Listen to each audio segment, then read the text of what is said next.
The night stretched wide and empty along the outskirts of San Francisco, where the city's glow dissolved into darkness and the world seemed to pause between one breath and the next. A young couple sat in their car near a quiet turnout, the radio humming softly, their voices low and unguarded, as they spoke about things that felt important only in that moment.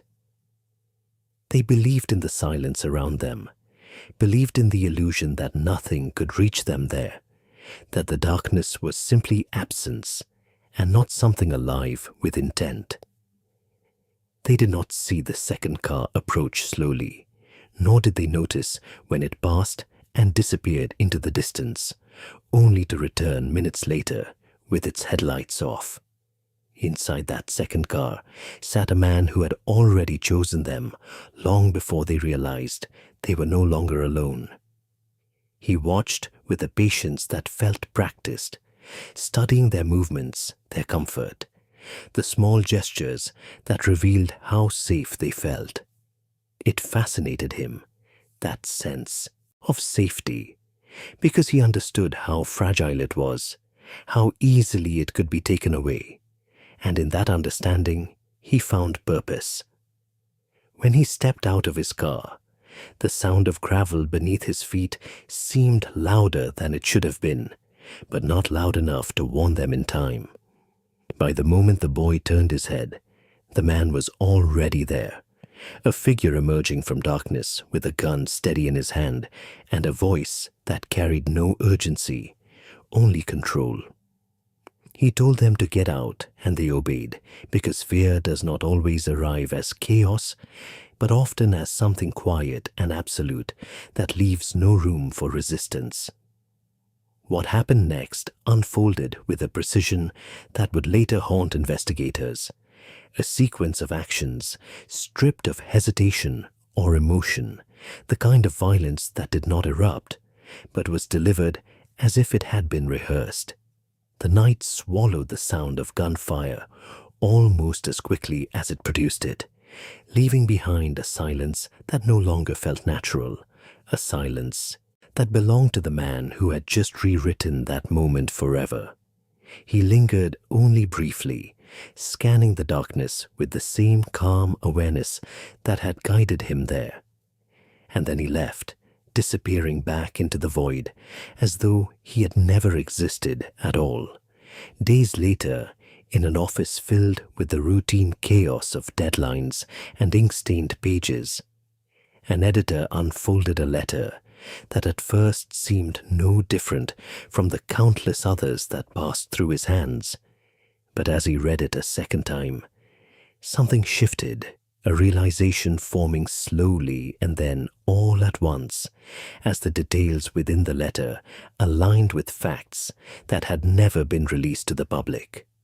The letter was not speculation, nor was it madness scribbled at random. It was knowledge, deliberate and precise, and it carried with it a voice that did not merely confess, but declared itself. The writer did not plead or explain. He introduced himself with a name that would soon echo far beyond that room: Zodiac. The name spread quickly, propelled by headlines and whispered conversations, attaching itself to fear with an almost immediate permanence, transforming a series of violent acts into something larger, something mythic. More letters followed, each one deepening the sense that this was not a man acting on impulse, but someone orchestrating a narrative in which the killings were only one part. He sent ciphers composed of strange symbols, arranged in patterns that defied easy understanding, claiming that within them lay his identity, his thoughts, his truth, and he demanded that they be printed, as though the act of publication itself was necessary to complete the ritual. Across the country, minds were drawn to the challenge, cryptographers and amateurs alike, attempting to decode the messages, to peel back the layers and reveal the man behind them. But the codes resisted, holding their secrets with a stubbornness that mirrored the silence of their creator. Meanwhile, the fear continued to grow, not only because of what had already happened, but because of what might happen next, because the unpredictability of his actions made every quiet place feel like a potential stage. When another attack came, it carried the same unsettling clarity, the same absence of frenzy, reinforcing the idea that this was a pattern not easily understood, but deeply intentional. Survivors described a man who spoke calmly, who issued instructions as though he expected to be obeyed, and whose composure lingered in memory longer than the violence itself. Investigators began to assemble fragments, trying to construct a profile from behavior, from language, from the subtle clues hidden within the letters, but every theory seemed to lead in multiple directions at once. Among the names that surfaced, one drew particular attention: Arthur Lee Allen, a man whose history and proximity to certain events placed him uncomfortably close to the center of suspicion. He was questioned, examined, measured against the fragments that had been gathered, and for a time it seemed possible that the long search might end with him, that the shadow cast by Zodiac might finally take on a defined shape. Yet certainty remained out of reach. Fingerprints did not align. Handwriting comparisons yielded no definitive match, and the case continued to hover in a state of unresolved tension, as though it resisted closure by its very nature.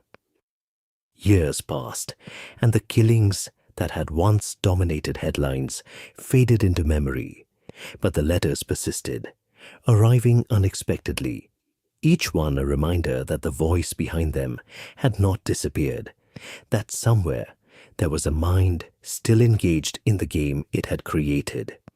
He wrote of his actions not with remorse, but with a detached fascination, framing them as part of something larger, something only he fully understood. And in doing so, he maintained control, not through presence, but through absence, through the knowledge that he could reappear at any moment without warning. Eventually, even the letters ceased, leaving behind a silence that felt heavier than before, because it offered no explanation, no conclusion, only the lingering question of what had become of the man who had once filled that silence with his words. The investigation did not end, but it changed, shifting from an active pursuit to a persistent inquiry that adapted with time, incorporating new technologies, revisiting old evidence, searching for connections that might have been missed. DNA analysis offered hope, suggesting that even the smallest trace could unlock the mystery, but the results remained inconclusive, fragments that hinted at answers without fully revealing them. The case became something different, no longer just a series of crimes, but a symbol of uncertainty, a reminder that not every story resolves itself in a way that satisfies the need for understanding. The name Zodiac endured, detached from any confirmed identity, existing instead as an idea, a presence constructed from fear, speculation, and the enduring absence of truth. People continued to search for patterns, to propose theories, to revisit suspects, each attempt driven by the belief that somewhere within the existing pieces there must be a solution waiting to be discovered. Yet the pieces refused to align, and the gaps between them remained as significant as the fragments themselves. In quiet moments, those who had spent years studying the case would return to the letters, reading them again with the hope that something new might emerge, that a detail previously overlooked might suddenly take on meaning. But the words remained as they had always been, precise and deliberate, offering just enough to sustain curiosity while withholding anything that could lead to certainty. The man who had written them had understood something fundamental about attention, about the way fear and mystery could sustain each other, about the power of leaving questions unanswered. It was this understanding that allowed him to persist beyond his actions, to remain present in the collective imagination long after the events themselves had receded into the past. Whether he had died, stopped, or simply chosen to disappear into the anonymity of ordinary life remained unknown. And perhaps that was the most unsettling possibility of all, that he had not been extraordinary in any visible way, that he had moved through the world without drawing attention, carrying with him a secret that defined him while leaving no trace for others to follow. The story of Zodiac became less about the individual and more about the absence he left behind, the space where answers should have been but were not, the unresolved tension that lingered between what was known and what could never be confirmed. In that space, fear continued to exist, not as an immediate threat, but as a quiet undercurrent, a reminder that even in a world shaped by investigation and evidence, there are still corners that resist illumination, and somewhere within that darkness, whether as memory or possibility, remained the figure who had once stepped forward from the shadows, who had spoken in a voice devoid of urgency, who had turned moments of ordinary life into something irreversible, and who had then retreated back into silence, leaving behind only fragments, questions, and a name that would never fully belong to any single man.